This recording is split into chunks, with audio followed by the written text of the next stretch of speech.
Have you ever wondered what's most important to the resale value of a card? Because within National Treasures, there is 152 different Jalen Hurts cards, for example, ranging anywhere from $15 to several $1,000s. Oh, great Scott! So in this video, I'm gonna provide you guys with some evidence, some anecdotal observations around the top 5 factors that drive the resale value of a card up and maximize your return on investment. So let's dig in.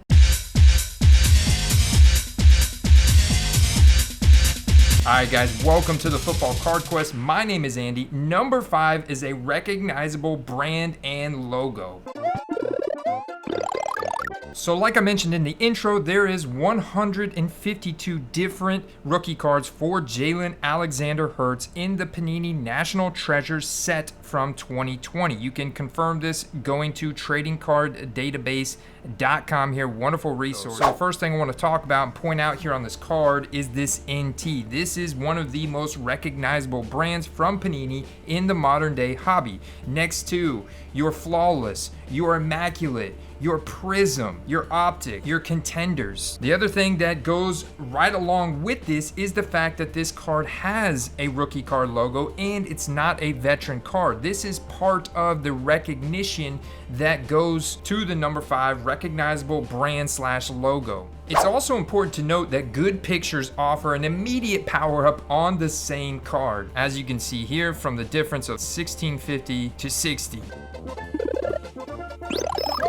This is a National Treasures card, but what I want to point out is that even though that this card has multi-colors in the patch, it does not have the rookie card logo. It may have the National Treasures brand here. It may have a serial number that we'll talk about in a few minutes, but it does not have a rookie card logo. It is not a rookie card and therefore still only sold for $18.50. To further illustrate this point of brand recognition, rookie card logo, and multiple colors in the patch, let's look at a few more cards. Here's a card from Spectra, numbered out of 199. Doesn't have a rookie card logo, also only has one color in the patch that sold for around $10. Here's another card from Absolute, no rookie card logo, a brand that is not highly recognized, at least not this card, this Ball Hogs insert here, plus you have a plain white patch. All right, the number 4 factor is a multicolored patch and or with some stitching, or even better, a game-worn patch. Here we have a prime example because you have some brand recognition here with Optic. You also have a rookie card logo and you've got a plain green patch. But this card sold for only $10 on July 5th, whereas the same counterpart of this card sold for $45 just because of some additional stitching and coloring in the patch here. Now you could say, Andy, well that's because the one with the multicolored patch also has a serial number on it out of 50, and you are absolutely correct, which most of the times the serial numbered patches do look more intricate, have more details to them that also add to the resale value. We're going to talk about that in a little bit. Now let's talk about game-worn patches. You'll find some cards are advertised as game-worn. I will tell you guys to be very cautious about this. If you zoom in on the back, most of these are going to say player-worn used, if not all of them. Actual game-worn patches from Panini simply do not exist in the modern day era. You can see here another National Treasures from Jalen Hurts with a tremendous jersey relic, serial numbered out of 99 with the green there. You can see this enclosed authentic memorabilia is not from any specific game or event. And that is because, guys, it takes too much work and it's too expensive to get jerseys from actual games. So what they do is this right here. They get these guys at a rookie premier event, a rookie signing event. They have them sign a bunch of cards and have them also put on a ton of practice jerseys at the same time. So they could say they're player worn. Then they take them back to the factory, cut them up, and put them in cards. In fact, you can see that sometimes even the multi-colors of the patches don't save it. Even with the brand recognition of National Treasures, you have this in a pro uniform, a rookie card logo, you got the big NT there, and still only selling for $47 in auction. Number 3, a vertically formatted card is better than a horizontally formatted card. And this is why, guys, because when the card is horizontally formatted, especially when you have brand recognition, you have rookie card logos, you potentially got serial numbered autograph, maybe some multiple colors in the stitching of the patch and the card, chances are you want to get that graded. It's hard to get that card to stand up straight. You either have to put something on its side. Either the grade and the label goes on its side and it takes up more room on your shelf, or the card stands up straight and now the card is on its side. So when you look, all things being equal, apples to apples, a vertically formatted card where everything is up and down and you can read everything straight with it standing is going to have a higher resale value. And you can see this carry over to other cards with other premium assets that we're going to talk about here in just a second. Some foreshadowing. But because it's horizontally formatted, that does take away a little bit from the resale value of a card, whereas that card should have been more around this level. This card is a PSA 8. It is vertically formatted.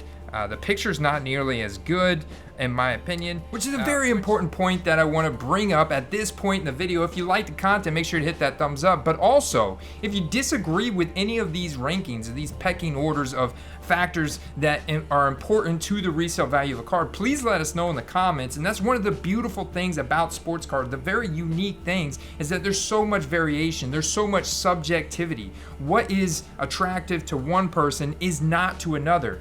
You know, you can put 20 different cards in front of someone that are all autographed, all serial numbered, all have multiple colors in the patches, and all from desirable sets. And what one guy thinks is the best card, another guy will not. So what one guy is willing to pay $1,000 for, another guy may only be willing to pay $200. And that is the subjectivity of the card market. It's something that you absolutely have to be aware about.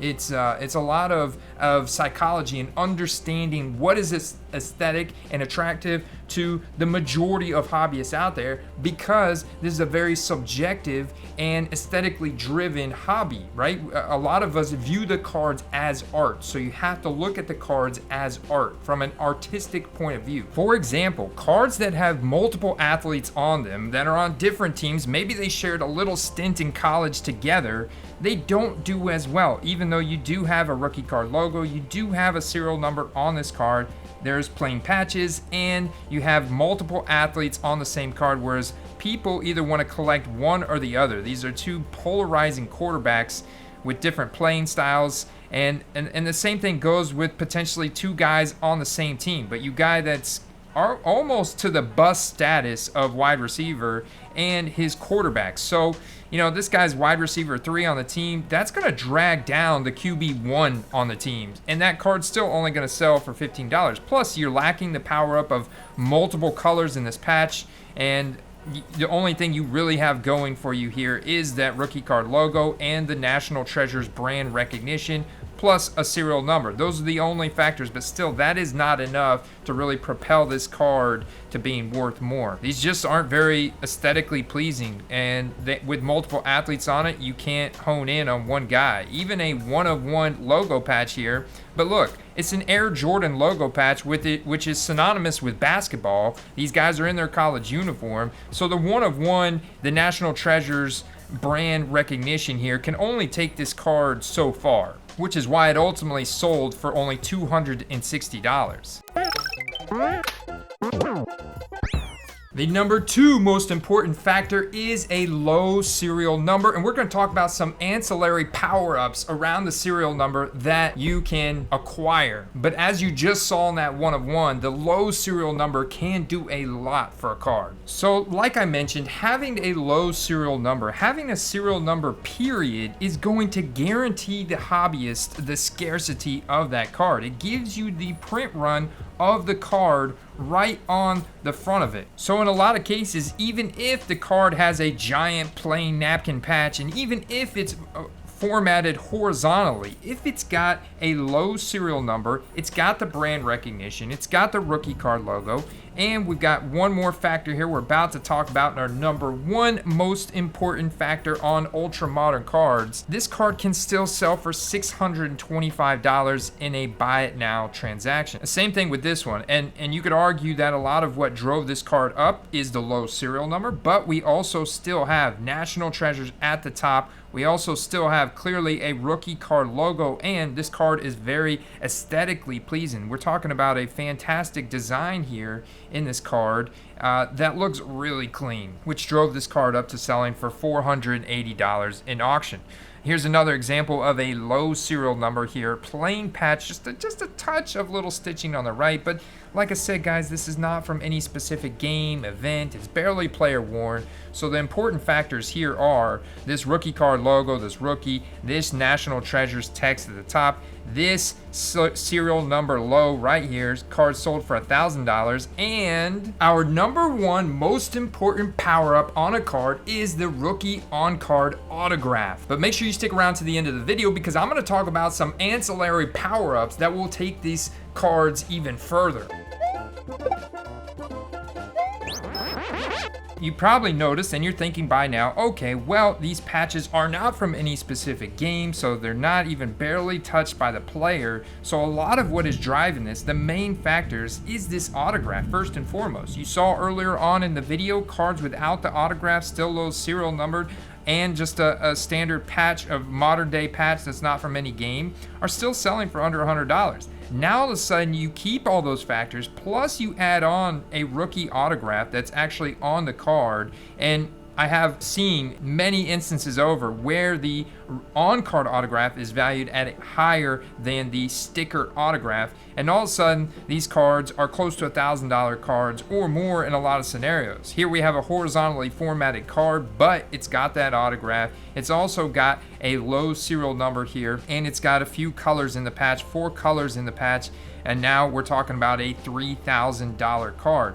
And so I also want to look at this one. You have a very iconic insert within National Treasures here. The stars and stripes is a very patriotic insert. It's got the rookie card logo. It's got a low serial number 08 out of 20. It's got an on-card autograph. And look at the patch in this card. You got a portion of the Eagle's head from the logo there. Now let's talk about some ancillary benefits, some ancillary power-ups that you can take advantage of if you find these in the market. And the first one is the serial number jersey number match. So cards that match Jalen Hurts' jersey number, for example, 02 out of 49, are going to have desirability. They're going to have some resale value here. And you can see that this one was picked up off of eBay for a little bit less than 40 bucks, but 02 out of 49. Luminance is not a very desirable set. Not very many hobbyists or collectors, investors desire Luminance cards. But when you add in the fact that this does have a rookie card logo and the fact that it does have that 02 out of 49, not to mention, you know, some other ancillary benefits we talked that I haven't necessarily driven the point home about, the fact that he's in his pro uniform versus his college uniform, which is definitely important. That is definitely a power up you get. Also, we could talk about the iconic factor of the card. So, for example, the Kaboom from Absolute is in a set that is not extremely desirable. However, the Kaboom insert itself is very rare, and it is very desirable, very popular within the hobby. Also, anything that is gold or colored match. Gold is typically going to be numbered, serial numbered 25 or less. A lot of times serial number 10 or less. Gold vinyl, serial numbered 1 of 1. Or anything color matched to the team is going to be very desirable. Give it a little power up as well. And one last factor is grading, the condition of the card. Can you authenticate and verify that, yes, in fact, that card is gem mint, pristine conditions? Think about the PSA 10s, the BGS 10s that are incredibly rare. If you can get all of those factors together, now all of a sudden you put together a superhuman card here, like this BGS 9 that has a 9.5 on centering, 9 edges, 9 surface, 8.5 corners, incredibly rare, on card auto, incredible patch, you know, iconic rookie card logo, patriotic insert here from National Treasures. Boom, now all of a sudden you're selling this card for $8,000 is what this card closed for.